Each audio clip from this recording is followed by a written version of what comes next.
I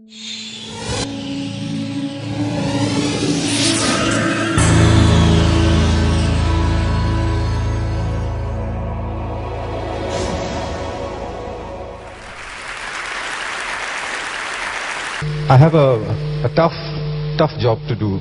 You know, when I looked at the profile of the audience here, with their connotations on design, in all its forms, and with so much and so many people working on collaborative and networks and so on, that I wanted to tell you, I wanted to build an argument for primary education in a very specific context. In order to do that, in 20 minutes, I have to bring out 4 ideas. It's like 4 pieces of a puzzle. And if I succeed in doing that, maybe you would go back with a thought that you could build on and perhaps help me do my work. The first piece of the puzzle is remoteness and the quality of education.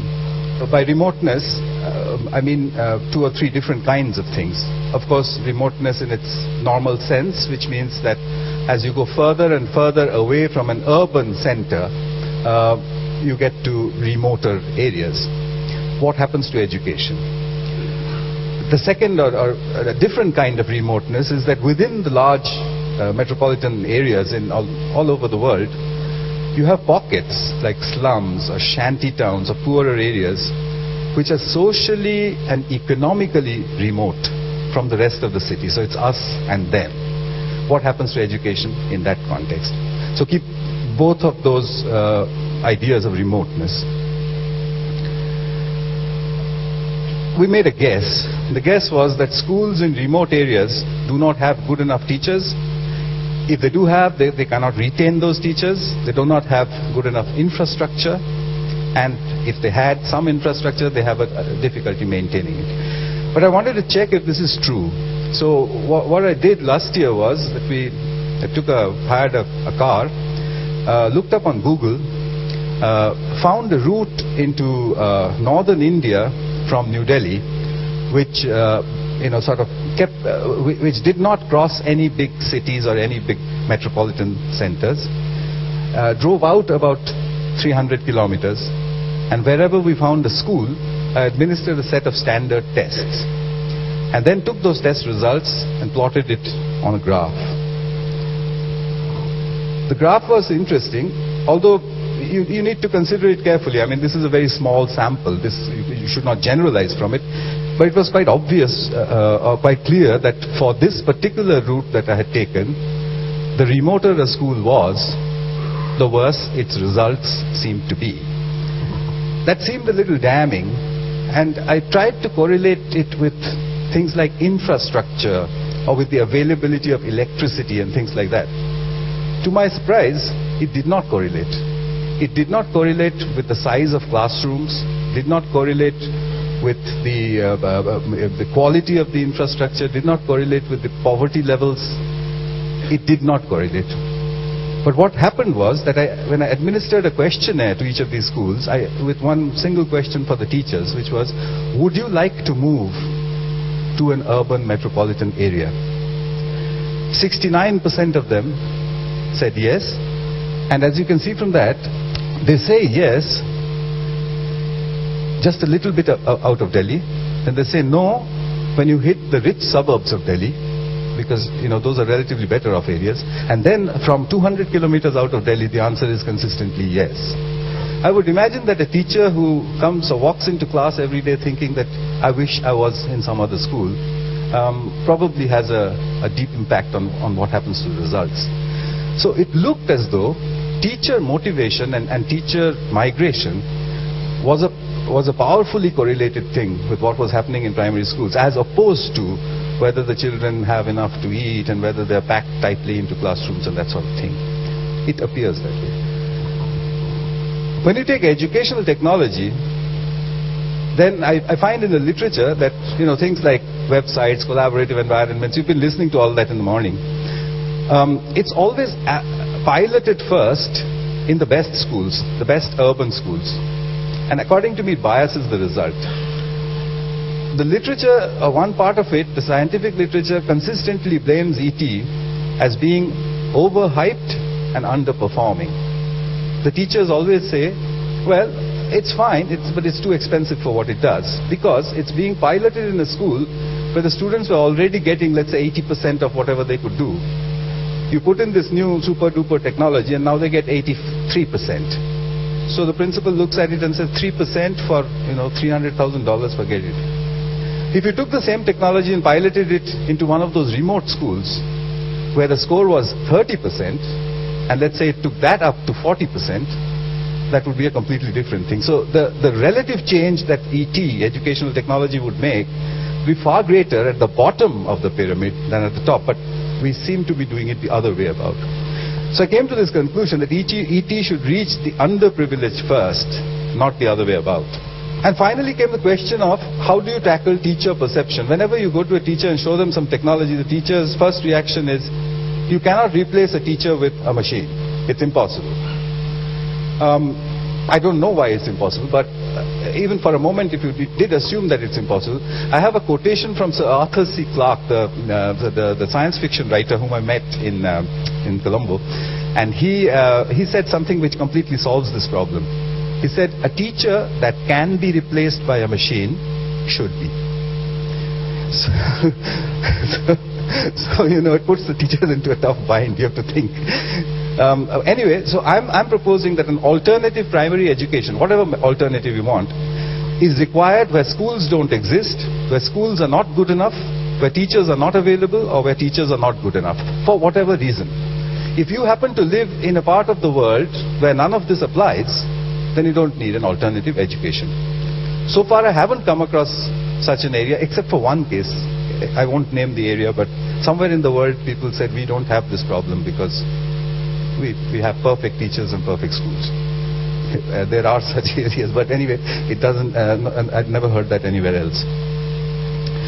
I'm going to talk about children and self-organization, and a set of experiments which sort of led to this idea of what might an alternative education be like. They're called the hole-in-the-wall experiments. And I'll have to really rush through this. There are a set of experiments. The first one was done in New Delhi in 1999. And what we did over there was pretty much simple. I had an office in those days which bordered a slum, an urban slum. So there was a dividing wall between our office and the urban slum. So I cut a hole inside that wall, which is how this got the name hole in the wall, and put a pretty powerful PC into that hole, sort of embedded into the wall so that its monitor was sticking out at the other end. A touchpad similarly embedded into the wall. Put in high-speed internet. Put the Internet Explorer there. Put it on altavista.com in those days, and just left it there. And this is what we saw. So that was my office in IIT. Here is the hole in the wall. About 8 hours later, we found this kid. To the right is this 8-year-old child who, and to his left is a 6-year-old girl who's not very tall.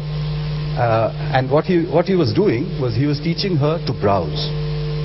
So it sort of raised more questions than it answered. Is this real? Does the language matter? Because he's not supposed to know English. Will the computer last, or will they break it and steal it? And did anyone teach them? The last question was what everybody said, that, they must have poked their head over the wall and asked the people in your office, can you show me how to do it? And somebody taught him. So I took the experiment out of Delhi and repeated it. This time in a city called Shivpuri, in the center of India, where I was assured that nobody had ever taught anybody anything. So it was a warm day, and the hole in the wall was on that decrepit old building. This is the first kid who came there. Later on turned out to be a 13-year-old school dropout. He came there and he started to fiddle around with the touchpad. Very quickly noticed that when he moves his finger on the touchpad, something moves on the screen. And later on he told me, I have never seen a television where you can do something. So he figured that out. It took him over 2 minutes to figure out that he was doing things to the television. And then, as he was doing that, he made an accidental click by hitting the touchpad. You'll see him do that.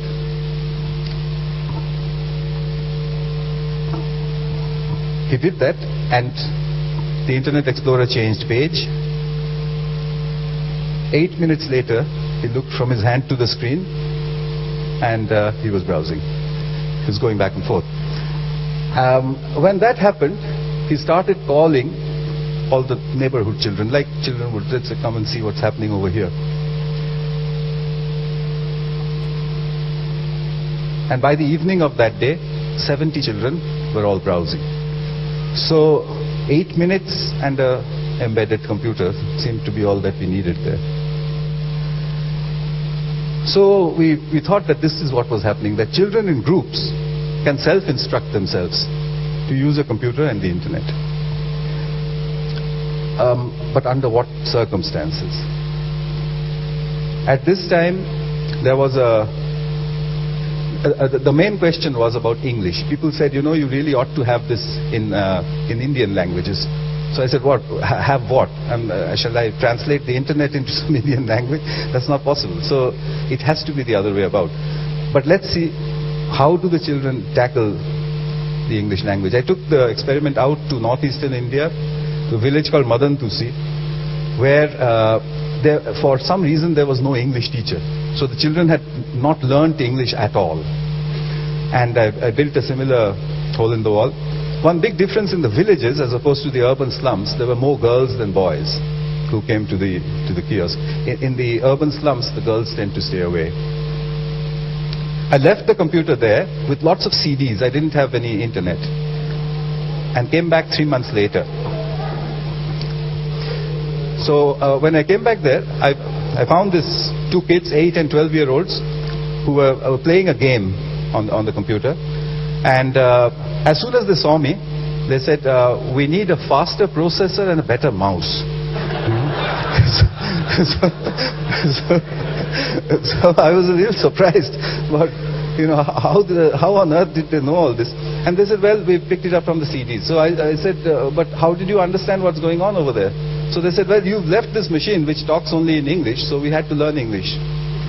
So then I measured, and they were using 200 English words with each other, mispronounced but correct usage. Words like exit, stop, file, save, that kind of thing, not only to do with the computer but in their day-to-day conversations. So Madantusi seemed to show that language was not a barrier. In fact, they may be able to teach themselves the language if they really wanted to. Finally, I got some funding to try this experiment out to see if these results are replicable, if they happen everywhere else. India is a good place to do such an experiment in, because we have all the ethnic diversities, all the the genetic diversity, all the racial diversities, and also all the socio-economic diversities. So I could actually choose samples to cover a cross-section that would cover practically the whole world. So we went, I did this for almost 5 years, and this experiment really took us all the way across the length and breadth of India. This is the Himalayas, up in the north, very cold. I also had to check or invent an engineering design which would survive outdoors. And I was using regular, normal PCs. So I needed different climates, for which India is also great, because we have very cold, very hot, and so on. This is the deserts to the west.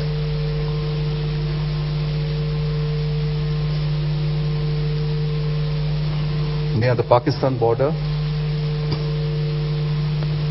You see here a little clip of one of these villages. The first thing that these children did was to find a website to teach themselves the English alphabet. Then to central India, very warm, moist fishing villages where humidity is a very big killer of electronics. So we had to solve all the problems we had without air conditioning and with very poor power. So most of the solutions that came out used little blasts of air put at the right places to keep the machines running. I'm going to just cut this short. We did this over and over again. This sequence is also nice. This is a small child, 6-year-old, telling his elder sister what to do. And this happens very often with these computers, that the younger children are found teaching the older ones. What did we find? We found that 6 to 13-year-olds can self-instruct in a connected environment irrespective of anything that we could measure. So if they have access to their computer, they will teach themselves, including intelligence. I couldn't find a single correlation with anything. But it had to be in groups, and that may be of great interest to this group, because all of you are talking about groups. So here was the power of what a group of children can do if you lift the adult intervention. Just a quick idea of the measurements. We took standard statistical techniques, so I'm going to not talk about that. But we got a clean learning curve, almost exactly the same as what you would get in a school. So I leave it at that, because, I mean, it sort of says it all, doesn't it? What could they learn to do? Basic Windows functions, browsing, painting, chatting and email, games and educational material, music downloads, playing video. In short, what all of us does. And over 300 children would become computer literate and be able to do all of these things in 6 months with one computer. So how do they do that? If you calculated the actual time of access, it will work out to minutes per day. So that's not how it's happening.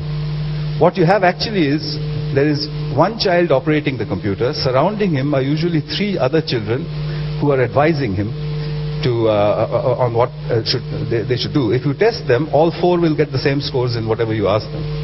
Around these 4 are usually a group of about 16 children who are also advising, usually wrongly, about everything that's going on the computer. And all of them also will clear a test given on that subject. So they're learning as much by watching as they learn by doing. Seems counterintuitive to adult learning, but remember, 8-year-olds live in a society where most of the time they're told, don't do this. Don't touch the whiskey bottle. So what does the 8-year-old do? Observes very carefully how a whiskey bottle should be touched. And if you tested him, he would answer every question correctly on that topic. So they seem to be able to acquire very quickly. So what was the conclusion of all these 6 years of work? Was that primary education can happen on its own, or parts of it can happen on its own. It does not have to be imposed from the top downwards. It could perhaps be a self-organizing system. So that was the second bit that I wanted to tell you, that children can self-organize and attain an educational objective. The third piece was on values. And again, to put it very briefly, I conducted a test over 500 children spread across all over India, and asked them, gave them about 68 different values-oriented questions, and simply asked them their opinions. You got all sorts of opinions, yes, no, or I don't know. I simply took those questions where I got 50% yeses and 50% no's. So I was able to get a collection of 16 such statements. These were areas where the children were clearly confused, because half said yes and half said no. A typical example being, sometimes it is necessary to tell lies. They don't have a way to determine which way to answer this question. Perhaps none of us do. So I'll leave you with this third question: can technology alter the acquisition of values? Finally, self-organizing systems, about which again I won't say too much because you've been hearing all about it. Natural systems are all self-organizing: galaxies, molecules, cells, organisms, societies, except for the debate about the intelligent designer. But at this point in time, as far as science goes, it's self-organization. But other examples are traffic jams, stock market, society and disaster recovery, terrorism and insurgency. And you know about the internet-based self-organizing systems. So here are my 4 sentences then. Remoteness affects the quality of education. Educational technology should be introduced into remote areas first and other areas later. Values are acquired. Doctrine and dogma are imposed. The 2 opposing mechanisms. And learning is most likely a self-organizing system. If you put all the 4 together, then it gives, according to me, it gives us a goal, a vision for educational technology. An educational technology and pedagogy that is digital, automatic, fault-tolerant, minimally invasive, connected, and self-organized. As educationists, we've never asked for technology. We keep borrowing it. PowerPoint is supposed to be considered a great educational technology, but it was not meant for education. It was meant for making boardroom presentations. We borrowed it. Video conferencing, the personal computer itself. I think it's time that educationists made their own specs. And I have such a set of specs. This is a brief look at that. And such a set of specs should produce technology to address remoteness, values, and violence. So I thought I'd give it a name. Why don't we call it out-doctrination? And could this be a goal for educational technology in the future? So I want to leave that as a thought with you. Thank you.